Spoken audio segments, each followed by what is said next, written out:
The story of Noah's Ark, as told in Genesis chapters 6 through 9, is one of the most well-known narratives in Judeo-Christian tradition, but its origins reach far beyond the Bible. Long before the Hebrew scriptures were compiled, similar flood legends existed in Mesopotamian civilizations. The Epic of Gilgamesh, dating back to at least the 18th century BCE, tells the story of Utnapishtim, a man warned by the gods to build a massive boat to survive a global deluge. Likewise, the Atrahasis epic recounts a flood sent by gods to reduce the human population and preserve cosmic order. These older narratives likely influenced the biblical account, which reinterpreted them through a monotheistic lens. In terms of historical context, widespread flooding was not just a myth, but a real threat in ancient Mesopotamia, a region nestled between the Tigris and Euphrates rivers. Seasonal floods could be catastrophic, especially in societies with limited engineering. For the ancients, these overwhelming natural disasters were often attributed to divine judgment.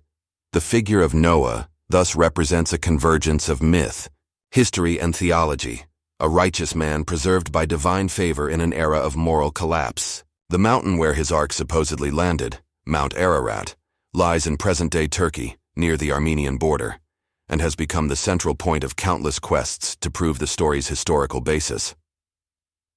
The search for Noah's Ark has captivated explorers, scientists, and conspiracy theorists alike for over a century. The most popular site believed to be the Ark's resting place is Mount Ararat, a snow-capped dormant volcano that towers over eastern Turkey.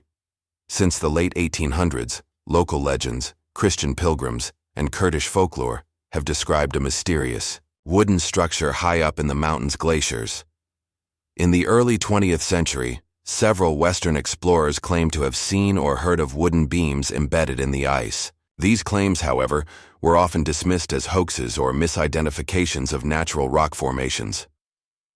During the Cold War, interest intensified when satellite and aerial photographs taken by U.S. military intelligence allegedly revealed large, ark-like shapes near the summit. In 1977, Ron Wyatt, a controversial biblical archaeologist, claimed to have discovered fossilized timber and metal rivets at a ship-shaped site near Darupanar, about 18 miles from Ararat. Turkish authorities even declared the area a national park called the Noah's Ark National Park, though mainstream scientists largely remain unconvinced due to lack of peer-reviewed evidence. More recently, expeditions by groups like Noah's Ark Ministries International, NAMI, claimed they found wooden compartments beneath the ice on Ararat itself. Yet their claims were met with skepticism and accusations of staged discoveries. Despite technological advances, including ground-penetrating, radar and drone imaging, no universally accepted archaeological proof has been produced. Still, the dream of discovering Noah's Ark persists, driven not only by faith, but also by the desire to find physical validation of ancient texts that bridge myth and historical memory. The Book of Enoch, often referred to as Enoch, is one of the most mysterious and controversial ancient texts linked to the Bible, but never included in the official biblical canon of Judaism or most Christian denominations. Written between the 3rd century BCE and the 1st century CE, the book is attributed to Enoch, the great-grandfather of Noah. It was once widely read by early Jewish communities and even referenced in the New Testament, Jude 1:14-15, yet later deemed heretical and lost to the Western world for centuries. Its contents were preserved only in the ancient Ethiopian Orthodox Church, which still considers it scripture today. The Book of Enoch offers a rich and bizarre narrative that goes far beyond Genesis. It introduces us to the Watchers, a group of 200 fallen angels sent to earth who, against divine law, took human women as wives. Their union produced a hybrid race of giants called Nephilim, who corrupted mankind and triggered divine wrath. Enoch is portrayed as a chosen prophet, brought into heaven by angels to witness celestial realms, divine judgments, and apocalyptic visions. The book explores themes of cosmic justice, secret knowledge, and the origin of evil, all through a lens that blends mysticism with ancient cosmology. Its exclusion from the Bible may reflect concerns about its radical theology, its challenge to established doctrine, and its disturbing implications about angelic rebellion. But for many modern readers, especially in the realms of alternative history and conspiracy theory, Enoch is a key that unlocks deeper truths hidden from mainstream religion, suggesting that ancient beings may have intervened in human evolution, and that Noah's flood was not merely a punishment, but a calculated reset. The Watchers and the Nephilim represent some of the most enigmatic and debated figures in ancient scripture. According to Genesis 6:1-4, the sons of God saw that the daughters of men were beautiful, and they took them as wives. Their offspring were the Nephilim, described as mighty men of old, giants with great power. But this brief mention in the Bible left many unanswered questions, leading to elaboration in the Book of Enoch, where the Watchers are identified as angels who descended to earth in defiance of divine will.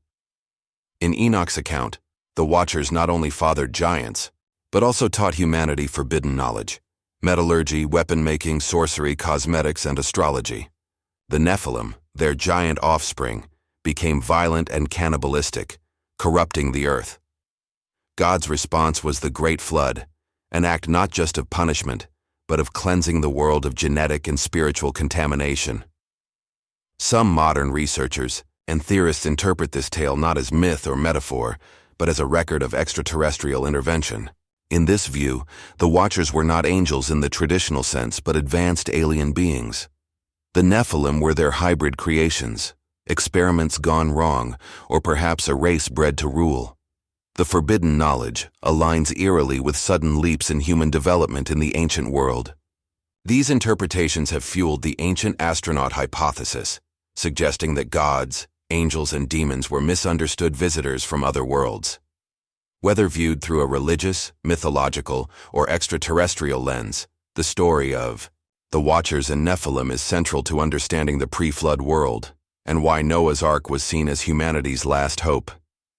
The strange events described in the Book of Enoch, giant offspring, angelic beings descending from the heavens, and the transmission of advanced knowledge have inspired modern theories that extend far beyond traditional theology. Chief among them is the ancient astronaut hypothesis, popularized by figures such as Erich von Däniken, author of Chariots of the Gods, and Zecharia Sitchin, whose interpretations of Sumerian texts propose that humanity was genetically engineered by extraterrestrial visitors. In this framework, the Watchers are not fallen angels in the spiritual sense, but are beings from another star system, perhaps the Anunnaki of Mesopotamian mythology, who came to Earth, manipulated human DNA, and established themselves as gods over primitive mankind. The Nephilim, then, become hybrid beings, part human, part alien. The forbidden knowledge they gave, metallurgy, weapon-making, astronomy, was advanced technology disguised as magic in the eyes of ancient people. Even the Great Flood is reinterpreted, not a divine punishment, but a planetary reboot, possibly caused by advanced weather manipulation, or a natural disaster initiated or allowed by these beings to wipe out their failed hybrid creations. Proponents point to mysterious structures such as Göbekli Tepe, Baalbek, and the Great Pyramids, arguing that the engineering involved exceeds what was possible for ancient humans, suggesting extraterrestrial involvement. Mainstream scientists largely dismiss these theories as pseudoscience. However, the persistent lack of definitive explanations for some ancient anomalies keeps the door open for alternative thinking. For many, the alien interpretation doesn't detract from the power of these stories. It adds to the mystery of humanity's origins and questions whether the line between divine and technological might be thinner than we've imagined. The motif of giants, sky gods, and divine punishment by flood is not unique to the Hebrew tradition or the Book of Enoch.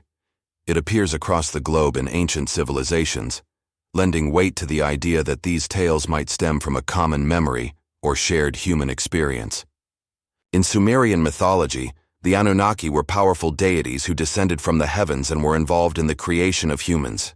In Greek myths, the Titans were giants overthrown by the Olympian gods, and the earth was periodically purged through floods. The Hindu Puranas tell of various yugas, or ages of mankind, each ending in destruction when the world becomes too corrupted, often through divine beings mating with humans. Among the Maya and Aztec, stories tell of previous worlds destroyed by floods and fire, and of sky people who came down and altered mankind.